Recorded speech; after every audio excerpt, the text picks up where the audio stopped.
예, 우리 주님의 따뜻한 위로와 사랑이 이 자리와 그리고 페이스북 라이브를 통해서 이 예배에 함께하고 계신 모든 분들에게 함께하시기를 빕니다. 제 목소리가 지금 좀 아직도 잠겨서 완전히 지금 회복이 안 되었습니다. 불편하게 여러분이 느끼실 텐데 널리 양해해 주시고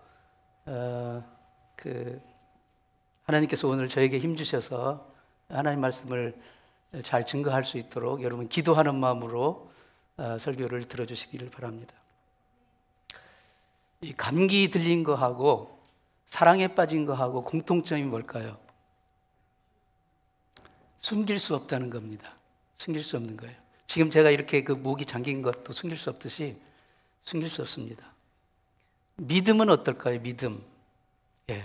믿음도 정말 살아있는 믿음이라면 숨겨지지가 않습니다. 하나님과 사람 앞에 숨겨지지 않는 살아 역사하는 그런 믿음의 소유자들 다 되시기를 축원합니다. 본문 히브리서 11장은 별명이 있는데요. 믿음의 명예의 전당이라는 그런 별명이 있어요. 왜냐하면 위대한 믿음의 삶을 살았던 믿음의 선조들의 이야기를 담고 있기 때문입니다. 본문 1절은 믿음을 이렇게 정의를 내리고 있습니다. 거기 보면 믿음은 바라는 것들의 실상이요 보지 못하는 것들의 증거다. 바라는 것들의 실상이고 보지 못하는 것들의 증거다. 이렇게 믿음을 정의하고 있는데요. 이 구절을 에이든 토저라는 미국의 유명한 목사님이 이렇게 풀이를 했어요. 믿음은 안 보이는 것을 보는 건 맞은데 그렇다고 아예 존재하지 않는 것을 본다고 우기는 것이 아니다라는 거예요. 네. 여러분 안 보이는 것과 그 다음에 존재하지 않는 것은 다릅니다. 그렇죠? 네. 믿음은 안 보이는 것을 보는 거예요. 존재하지 않는 것을 보인다고 우기는 게 아니라 굉장히 이 토저 목사님은 탁월한 해석을 내리고 있습니다. 어떤 사람은 믿음을 오해합니다. 있지도 않는 어떤 것을 믿는다는 것으로 그렇게 오해를 해요. 성경이 말하는 믿음이라는 건 뭐냐면 있지 않는 하나님을 있다고 우기는 게 아니라 존재하시는 살아계신 계시는 하나님, 즉 우리 눈앞에 보이지 않지만 계시는 하나님을 우리는 보는 것입니다. 믿는 것이에요. 그게 바로 성경이 말하는 믿음입니다. 성경이 말하는 믿음이 뭔지를 이해하기 위해서, 이해를 돕기 위해서 이 성경이 말하는 믿음이 아닌 것의 사례를 좀 몇 가지 들어볼게요. 첫 번째로 믿음은 눈 가리고 어둠을 더듬는 게 아니에요. 그러니까 좀 쉽게 말해서 좀 노골적인 표현으로 믿음은 눈 가리고 아웅하는 것이 아닙니다. 어떤 사람들은 하나님을 믿으면 이성이고 논리고 다 집어치워야 된다고 이렇게 말하는 경우가 있는데 아닙니다. 오히려 그 반대입니다. 하나님 없다고 하는 것이 잘 보면 오히려 더 비논리적이고 비이성적입니다. 하나님이 없다고 생각하는 사람들, 이 불가지론자나 또 무신론자 이런 사람들은 이 세상의 그 존재에 대해서, 이 우주의 존재에 대해서 까마득한 먼 옛날 우연히 어떻게 갑자기 어떤 이제 좀 예를 들면 빅뱅 같은 어떤 그런 사건을 통해서 갑자기 우주가 이렇게 생겨났다고, 저절로 생겨났다고 말을 합니다. 그런데 그것은 한 번도 입증된 사실이 없어요. 그냥 이론일 뿐입니다. 그런데 따지고 보면 정말 비논리적인 거예요. 여러분, 제가 지금 시계를 차고 있습니다. 이 손목 시계를 차고 있는데요. 이 조그만 시계라 할지라도 이 시계가 저절로 생겼다고 생각하는 분 계십니까? 이 시계가 저절로 어느 날 갑자기 빵 하고 저절로 생겼다고 생각하는 분이 계세요? 없을 겁니다. 그렇죠? 이 시계는 누군가 만든 사람이 반드시 있어요. 그렇죠? 그런데 지금 그 만든 사람이 이 자리에 없어요. 안 보여요. 하지만 우리는 믿어요. 이 시계를 누군가 만들었다고 믿습니다. 그렇죠?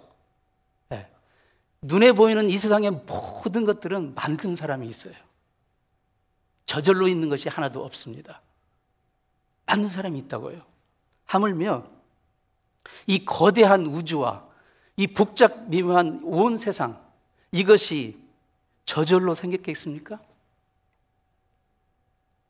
여러분, 한번 제가 좀 그림을 보여드릴게요.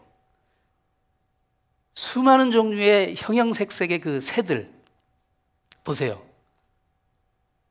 여러분, 저 새를 보면 무슨 생각? 저 그림을 보면 저게 그냥 저절로 생겼습니까? 저 조화와 저 균형과 저 비례, 여러분 저걸 보세요. 그 다음 이걸 보면 저절로 생겼다고 이렇게 말할 수가 없습니다. 만든 분이 있습니다. 단지 그분이 우리 눈앞에 안 보일 뿐이에요. 우리는 그분을 창조주 하나님이라고 부릅니다.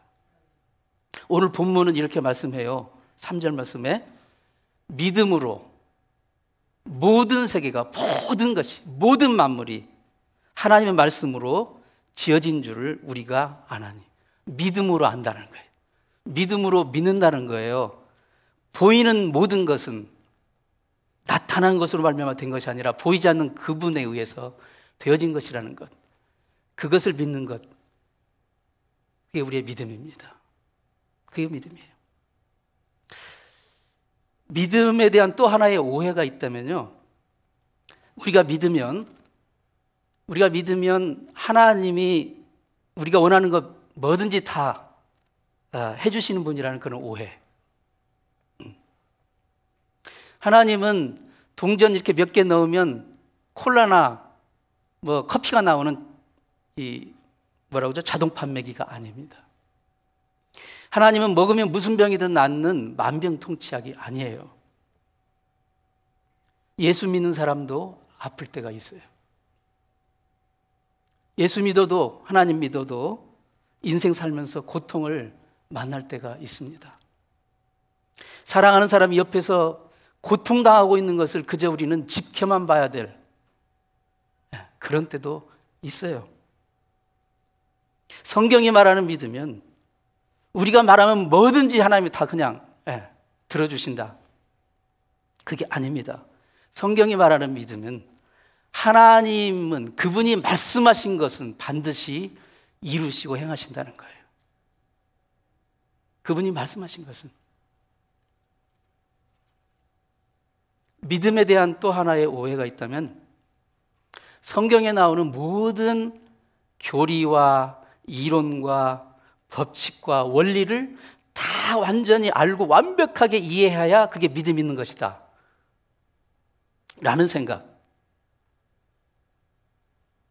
결론부터 말하면 성경에 나오는 모든 그 원리와 이론과 법칙과 법을, 교리를 다 알고 완전히 다 이해하는 사람은 없습니다. 할 수도 없고요. 물론 우리는 평생 성경을 배우고 익혀야 됩니다. 왜냐하면 거기에 생명이 있고 거기에 길이 있으니까. 하지만 성경에 나오는 모든 교리와 모든 이론과 모든 원리를 다 완벽하게 달달 외운다고 할지라도, 그럴 수 없지만 설사 그런다 할지라도 믿음이 온전해질까요? 믿음이 탁월해질까요? 여러분, 그 예수님 당시의 바리새인과 서기관들은 성경 박사들입니다. 성경 전문가들이에요. 그 사람들이 성경 지식이 부족해서 하나님의 아들로 오신 예수님을 몰라보고 그를 십자가에 못 박았겠습니까? 성경에 말하는 믿음은 하나님과 우리의 인격적인 관계입니다. 인격적인 관계. 구약에 보면 이런 표현이 많이 나오죠. 아브라함의 하나님, 야곱의 하나님, 이삭의 하나님. 그런 표현 많이 있죠. 들어보셨죠? 무슨 뜻일까요? 그것은 죽은 자의 하나님이 아니라 살아계신 산자의 하나님이라는 것을 말하기도 하지만, 또 다른 측면으로는 하나님은 어떤 교리나 이론 속에 박제된 갇힌 어떤 이론 속의 하나님이 아니라 관계 속에 살아계신 인격자로서의 하나님이라는 뜻입니다. 한 사람 한 사람, 저 여러분 한 사람 한 사람과 살아있는 인격적인 관계를 맺기 원하시고, 그 인격적인 관계 속에서 친밀한 살아있는 진실한 교제를 나누기 원하시는 하나님이라는 뜻입니다. 한번 이렇게 생각을 한번 해보십시다. 저는 송승현이라는 사람입니다. 송승현이라는 사람. 제 아버지가 그렇게 지어줬어요. 송승현이라고. 그런데 송승현이라는 사람이 누군지 알려면 어떻게 해야 될까요? 네. 송승현이라는 사람이 누군지 알려면 송승현의 그 소셜 시큐리티 번호를 알면 될까요? 그 다음 장면. 아니면 운전 그 면허 번호를 보여주면 알 수 있을까요? 아니면 제 은행 통장 번호를, 또는 제 전화번호를, 주소를. 물론 이러한 이 객관적인 정보들이 저에 관한 객관적인 어떤 사실들을 말해줄 수는 있어요. 네. 그러나 이러한 그 숫자들이 정말 송승현이라는 사람이 어떤 사람인지를 말해줄 수는 없어요. 네. 통장에 잔고가 얼마 있는지는 알 수 있을지 몰라도 정말 송승현이라는 사람이 어떤 사람인지는 알 수가 없는 거예요. 그걸로는. 어떻게 알 수 있습니까? 송승현은 송은정 사모의 남편이야 하면 그래? 그래서 딱 벌써 감이 와요. 그렇죠? 송승현은 데이빗, 조이, 요셉의 아버지야. 아하, 더 가까이 이 송승현의 사람에 대해서 알게 됩니다. 송승현은 믿음의 교회 목사님이야. 그러면 확 오는 거예요. 그러면 뭐 이런 숫자, 운전면허 번호 몰라도 돼요. 딱 누군지를 알게 되는 거예요. 그 사람이 누군지를. 무슨 말입니까? 진짜 그 사람은 관계성 속에서 알 수 있다는 거예요. 관계성 속에서. 저의 운전면허를 보고 나서 그 송승현이 그런 사람이었어? 라고 말할 사람은 없을 겁니다. 운전면허를 보고. 사실 저도 제 운전면허 번호 지금도 몰라요. 외우지 못해요. 저는 외우는 것이 둔해가지고 제 은행 통장 뭐 한 30년 쓰고 있는데도 아직 번호 못 외웁니다. 왜냐하면 그게 내가 아니에요. 언제든지 통장 바꾸면 되는 거예요. 이사 가면 주소 바뀌는 거예요. 그렇죠? 그건 진정한 나의 아이덴티티가 아닌 거예요. 나의 정체성이 아닌 거예요. 내가 누구냐는 관계성, 살아있는 사람과 사람과의 관계성 속에서만 알 수 있는 거예요. 하나님이 누구실까요? 하나님이 진정 어떤 분이신지 알기 원하십니까? 이론 속에 박제된, 논리 속에 박제된 그분이 아니라 하나님이 무엇에 관심을 두시는지, 하나님이 무엇에 어떤 사람을 기뻐하시는지, 어떤 사람과 정말 관계를 나누시는지, 어떤 사람이 하나님을 사모하고 그에게 소망을 두고 그를 기뻐하며 사랑하며 살아가는지, 그걸 보면 하나님이 어떤 분이신지를 알 수 있는 거예요. 바로 히브리서 11장이 그걸 소개해 주고 있어요. 히브리서 11장. 하나님이 어떤 사람을 기뻐하시는지, 어떤 일을 기뻐하시는지, 어떤 사람이 그분에게 인생을 두고 소망을 걸고 그분을 앙망하며 바라보며 의지하며 살아가고 있는지, 그것을 우리에게 소개해 주고 있어요. 그것을 통해서 우리는 성경적인 진정한 믿음이 무엇이, 살아있는 믿음이 무엇인지를 배울 수 있게 되는 것입니다. 오늘 본문 히브리서 11장에서 보여주는 하나님이 기뻐하시는 믿음, 참 믿음, 살아있는 믿음은 우리 삶 가운데 어떤 일을 행할까요? 첫 번째로 믿음은 하나님을 예배하게 합니다. 우리 같이 한번 하시겠습니다. 시작.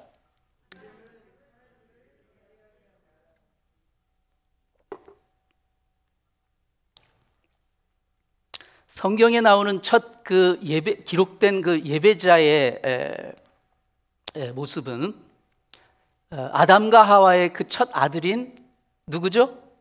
가인과 아벨 있죠? 가인과 아벨이 이제 하나님 앞에 첫 예배를 드립니다.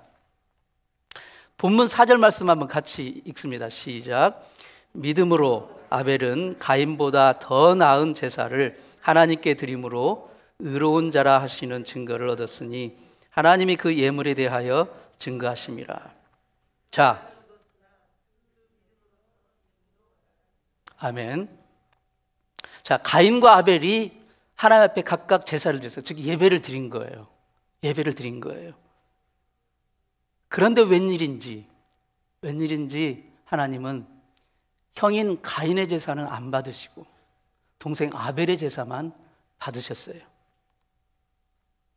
우리가 이렇게 같은 시간에 같은 자리에 앉아서 예배를 드려도요, 정말 하나님이 받으시는 예배가 있고 안타깝게도 우리는 모르지만 하나님이 안 받으신 예배도 있을 수 있어요. 무엇이 그런 차이를 만듭니까? 보면 믿음으로입니다. 아벨은 믿음으로 하나님을 예배하여 하나님이 그 예배를 받으신 거예요. 가인도 예배라는 것을 드렸지만 히브리서 오늘 본문의 증거에 의하면 믿음으로 하지 않은 거예요. 하나님이 받으실 수가 없는 거예요. 우리는 그냥 예배당에 앉아 있다고 예배가 되는 게 아닙니다. 우리가 모두 같은 시간에 같은 자리를 공유하며 예배를 드리고 있지만 정말 하나님이 받으시는 예배를 드리셔야 돼요. 하나님 받으시는 예배를, 하나님이 기쁘게 받으시는 예배를 드리고 온 마음을 다해, 온 뜻을 다해, 온 힘을 다해 여러분 하나님을 예배하고 계십니까? 우리가 이렇게 주일날 모여서 하는 모든 것이요, 겉으로는 다 이렇게 좀 다양하고 다른 모습일 수 있지만 궁극적으로 우리가 하는 모든 것은 하나님을 예배하는 거예요. 우리가 이렇게 모여서 기도합니다. 우리의 기도가 하나님을 예배하는 것이 돼야 돼요. 우리가 지금 찬양팀 아까 찬양했죠. 아름다운 찬양으로. 그 찬양이 찬양팀만 이렇게 하는 게 아니라 우리 모두가 찬양을 통해서 같이 하나님을 예배하는 겁니다. 예배하는 거예요. 이렇게 말씀을 선포하고 말씀을 듣는 이것이 뭐예요? 하나님을 예배하고 있는 거예요. 하나님을 예배해야 돼요. 구경꾼이 되어서는 안 됩니다. 우리가 하나님 앞에 예물을 봉헌하는 것, 그게 하나님을 예배하는 거예요. 심지어 광고를 하는 것, 광고를 듣는 것도 하나님을 예배하는 겁니다. 왜냐하면 하나님 나라의 일을 이루는 것이기 때문에 우리가 이렇게 봉사하고 친교로 음식으로 섬기는 것, 그게 예배입니다. 여러분 그것을 아셔야 돼요. 하나님 받으시는 예배가 돼야 됩니다. 그러한 하나님 받으시는 예배로 우리를 인도하는 게 뭐예요? 그게 바로 살아있는 하나님이 기뻐하시는 믿음인 거예요. 믿음은 우리 삶 가운데 그런 일을 하고 있습니다. 두 번째로 살아있는 믿음, 하나님이 기뻐하시는 믿음은 두 번째로 하나님과 동행하게 합니다. 같이 한번 하겠습니다. 하나님과 동행합니다. 아벨 다음에 나오는 위대한 믿음의 선조는 에녹이라는 사람이에요. 에녹. 여러분, 우리는 에녹에 대해서 별로 아는 바가 없어요. 왜냐하면 성경이 에녹에 대해서 많은 말을 하고 있지 않아요. 성경 전체를 통틀어서 딱 10구절 나와요. 에녹에 대해서. 그 10구절 중에서도 7구절은 에녹이라는 말만 나와요. 에녹이라는 이 이름만 나와요. 누가 에녹을 낳았고 에녹이 누구를 낳았더라. 딱 그 에녹 그 이름만 나오는 구절이 7구절이나 돼요. 나머지 3구절만 에녹의 삶에 대해서 조금 설명을 주고 있는데 그것도 한두 문장 정도로 아주 정말 감질나게 너무 짧게 소개하고 있어요. 그런데 그 대표적인 구절이 창세기 5장 24절에 보면 에녹이 하나님과 동행하더니 하나님이 그를 데려가심으로 세상에 있지 아니하더라. That's it. 이게 에녹이에요.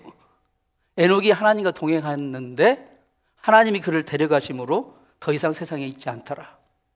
그리고 오늘 본문 5절 말씀, 히브리서 11장 5절 말씀 보세요. 이게 성경에서 에녹에 대해서 가장 길게 설명하고 있는 구절이에요.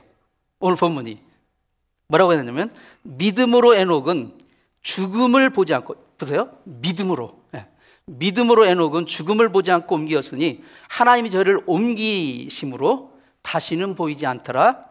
저가 옮기우시기 전에 하나님을 기쁘시게 하는 자라 하는 증거를 받았느니라. 에녹은 이 땅에 몇 년 살았냐면요, 365년을 살았어요.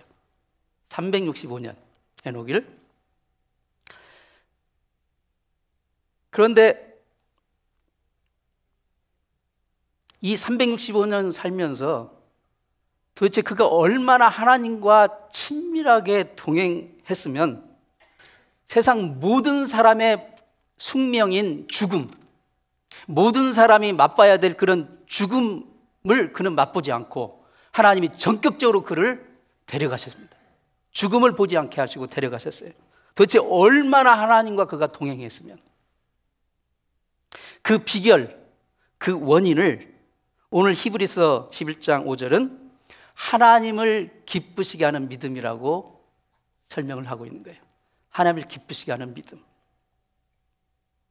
우리의 믿음이 참된 믿음, 살아있는 믿음이라고 한다면 우리를 하나님과 동행하게 하는 삶을 살게 합니다. 하나님과 동행하는 삶. 여러분, 하나님과 동행한다는 그 의미가 뭘까요? 오늘 이 창세기 그 5장에 나오는 하나님과 그 동행했다, 그 동행의 단어는요, 히브리어 그 유명한 히브리어 동사인 할라크입니다. 할라크. 굉장히 많이 히브리어 공부하신 분들은 이 할라크라는 동사를 많이 접합니다. 할라크는 그 동행하다로 이제 한글 성경은 이렇게 번역을 했지만, 동행한다, 이렇게 옆에서 나란히 걷다라는 의미는 아주 정말 지극히 한 부분이고요. 이 동행 할라크의 그 의미는 오고 가고 이동하고 여행하고 뛰고 걷고 들어가고 나가고 올라가고 내려가고 살고 죽는 모든 것을 포함하는 단어입니다. 포괄적인 단어예요. 즉 에녹이 하나님과 할라크 동행했다는 것은 그의 전생의 365년 전생의 삶의 모든 순간순간을 하나님과 함께 했다는 뜻이에요. 그런데 이 에녹의 삶은요, 뭔가 특별하고 드라마틱하고 웅장하고 장엄한 그런 게 전혀 아닙니다. 그냥 저와 여러분의 삶처럼 평범한 삶이었어요. 보통 사람처럼 아들 낳고 딸 낳고 일하고 먹고 자고 그렇게 365년을 살았던 것입니다. 우리와 똑같은 일상의 고민과 문제와 부담을 안고 살면서, 그런데 그는 하나님과 동행인 거예요. 하나님을 기쁘시게 하는 삶을 살았던 것입니다. 이것은 무엇을 말해줍니까? 하나님과 동행한다는 것을 우리는 거창하게 어렵게 생각해서는 안 됩니다. 하나님과 동행한다는 것을 어느 날 다니던 직장 그만두고 신학교에 들어가가지고 신학 공부하고 목사가 되고 선교사가 되는 것 아닙니다. 하나님과 동행한다는 것은 속세를 등지고 기도원이나 산속에 들어가서 남은 여생 기도하면서 그렇게 보낸다는 거, 그거 아닙니다. 하나님과 동행한다는 것은 지금 나에게 주어진 일상의 삶, 에녹처럼 그 일상의 삶을 살아가면서 일상의 삶 가운데서 하나님의 말씀을 붙잡고 하나님의 말씀에 그 순종하며 하나님과 함께 사는 것입니다. 나는 저와 여러분의 삶이 매일매일의 순간이 주님과 동행하는 삶이 되기를 축원합니다. 목사님, 저는요 공부가 너무 힘들어서요, 저는 직장 생활이 너무 바빠서요, 저는 사업이 너무 힘들고 어려워서요, 아이 키우느라 정신이 없어서요, 하나님과 동행할 시간이 없어요. 압니다. 그게 얼마나 중요하고 어려운 일인지 너무 잘 압니다. 저도 아이 키우고, 네. 그게 정말 얼마나 힘들고 어려운지 다 압니다. 하지만 에녹도 그랬어요. 그러나 그는 하나님과 동행했습니다. 하나님을 기쁘시게 하는 삶을 사는 거예요. 우리가 말한 그 모든 어려운 일들, 일상을 살아가면서 지고 가야 할 무거운 짐들, 그것이 하나님과 동행하는데 excuse, 핑계는 될 수가 없습니다. 참으로 살아있는 믿음은 우리 매일매일의 삶의 현장에서 하나님과 동행하는 것입니다. 세 번째로 살아있는 믿음, 하나님이 기쁘시게 하는 믿음은 하나님의 일을 하게 합니다. 하나님의 일을 하게 합니다. 에녹 다음에 나오는 믿음의 위인은 노아입니다. 노아. 에녹보다는 훨씬 더 많이 알려져 있죠. 노아는. 왜냐하면 성경의 기록이 많이 나와요. 노아 하면 떠오르는 연상되는 단어가 뭡니까? 노아, 방주. 그렇습니다. 맞아요. 방주입니다. 본문 7절에 증언합니다. 믿음으로 노아는 아직 보지 못하는 일에 경고하심을 받아 경외함으로 방주를 예비하여 그 집을 구원하였으니 이로 말미암아 세상을 정죄하고 믿음을 쫓는 의의 후사가 되었느니라. 노아는 믿음으로 방주를 지었어요. 방주를 짓는 일은 노아의 일이기 이전에 하나님의 일입니다. 여러분 그것을 아셔야 돼요. 방주 짓는 일은, 방주는 노아의 일이다. 그게 물론 틀린 말은 아니지만 궁극적으로는 그 일은 하나님의 일입니다. 왜냐하면 생명을 구원하는 일이기 때문에. 노아가 그 생명 살리는 하나님의 일을 동역한 거예요. 방주를 짓는 게 보통 일이 아니죠. 노아와 세 아들은 무려 100년 넘게 방주를 지었습니다. 엄청난 노동과 그 애씀입니다. 무엇이 그것을 가능하게 했을까요? 바로 믿음으로, 믿음입니다. 믿음으로 노아는. 하나님은 하나님의 자녀된 우리 모두 각자에게도 바로 그 일을 맡기셨어요. 노아에게는 방주 짓는 일을 맡기셨지만 우리에게는 어떤 일을 맡기셨을까요? 나는 하나님의 나라를 위해서 무엇을 할 수 있을까요? 찬양이 될 수 있고, 기도가 될 수 있고, 어떤 선교가 될 수 있고, 봉사가 될 거고, 시간 헌신, 물질 헌신, 재능 헌신, 악기 헌신, 언어로, 위로와 권면으로, 친교와 봉사로 그 모든 것이 될 수가 있습니다. 그러나 무슨 재능과 무슨 달란트를 가지고 무슨 일을 하든지 간에 하나님이 기뻐하시는 일이 되려면 바로 노아처럼, 에녹처럼 믿음으로 하는 것이 돼야 돼요. 믿음으로. 노아가 방주를 짓는 일은 대단한 일입니다. 방주 정말 대단한 일이에요. 하지만 방주를 방주 되게 한 것은 바로 노아의 믿음이었습니다. 하나님의 말씀에 순종한 노아의 믿음이었습니다. 객관적으로 방주는요, 노아가 아니더라도 하나님은 노아가 만약에 그걸 불순종했더라면 다른 사람이라도 시켜서 하셨을 거예요. 왜냐하면 그것은 하나님의 일이기 때문에. 방주 짓는 일은 재료가 있고 기술이 있고 물질이 있고 인력이 있고 인내가 있으면 누구나 할 수 있습니다. 그러나 온 세상이 물로 심판받는 그 엄혹한 절망의 상황 가운데서 온 세상이 비웃고 조롱하고 손가락질하는 그 상황 가운데서 생명을 구원할 방주를 짓는 일은 오직 하나님께 대한 순종의 믿음 때문에 가능했던 것입니다. 사랑하는 성도 여러분, 믿음으로 하면요 방주같이 엄청난 일도 할 수 있지만 믿음으로 하지 않으면요 교회에서 휴지 하나 짓는 것도 귀찮은 거예요. 믿음으로 하지 않으면. 믿음으로 하면 엄청난 일을 할 수 있어요. 그러나 믿음으로 하지 않으면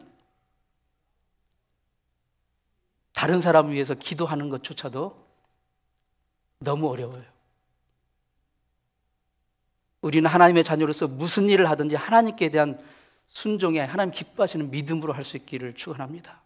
그게 하나님이 기뻐하시는 믿음인 거예요. 오늘 본문 6절 말씀에 같이 한번 읽습니다. 시작. 믿음이 없이는 기쁘시게 못하는.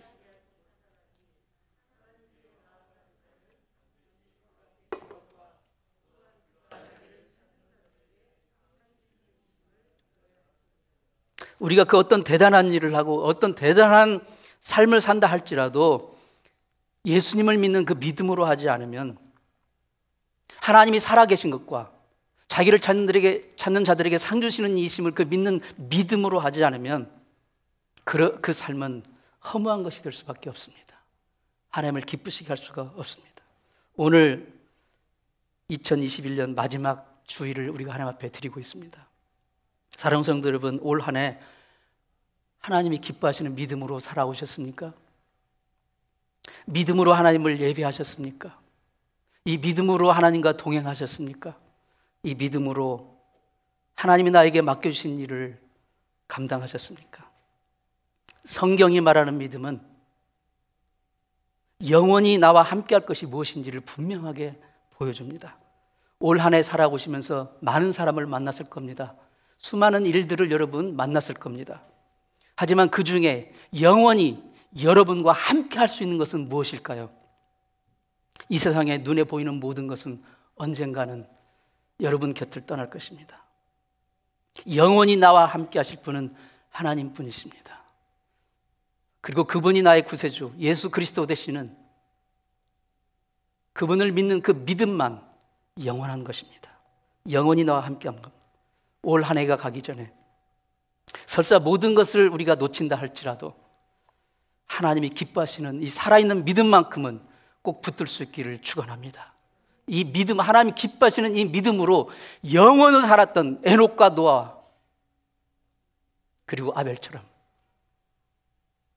여러분의 삶 가운데서 하나님을 믿음으로 예배하고 동행하고 그분이 우리가 맡겨주신 놀라운 일들을 감당하며 승리하시는 그러한 믿음으로 새해를, 밝아오는 새해를 맞이할 수 있기를 진심으로 축원합니다. 기도하겠습니다.